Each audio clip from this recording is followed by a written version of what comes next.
na talagang ultimate inspiration ko, idol ko, Michael Jackson talaga, the king of pop.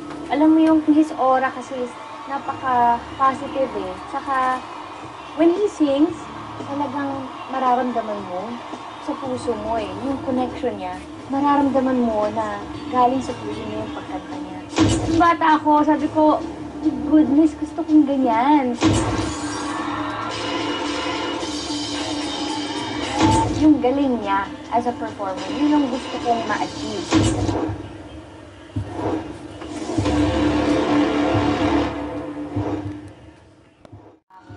Kasi,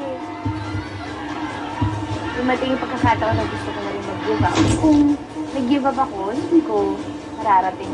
So, ito na yung pinapangarap mo. Matagal mong taon, pinagtrabahuhan, pinangarap. Nasa harap mo na ngayon, hawak mo na, bigla kang magtatanong sa sarili mo, ito ba talaga yung ginusto ko? Kapagod pala! I was doing everything at the same time. Hanggang sa nag-suffer yung health ko, yung boses ko, yung talagang pinaka-iingat-ingatan ko. Itong possession ko talaga, yung itong boses ko, yung talento na binigay sa akin, apektuhan. At one point, bumibigay na yung boses ko. Because, napakataas ng pressure na maging belter ka. Ito yung trend po na iniwan ni Miss Reg na ni Mr. G. Velasquez na talagang kailangan hanggang langit, hanggang ceiling ng high notes mo. Or else, hindi ka magaling. Or else, hindi mo kaya. Hindi mo deserve yung spot mo. Normal talaga may bashers. Noon talaga pong lupasay. As in, hindi ka ako, parang ako mamamatay sa sama ng loob. Napakasakit. Ang babalik-balikan mo lang talaga is ano ba talaga yung desire ng puso mo. Ang desire ng puso ko is patuloy na kumanta para gamitin ko yung talento binigay sa akin ng Diyos. Pangalawa is talagang sobrang in love po ako sa music. I am 100% sure that my family knows how much I love them.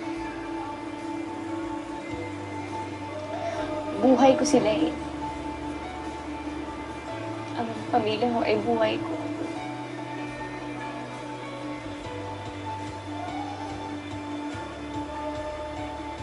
Sa pagiging artist, ito na po yung struggle ko.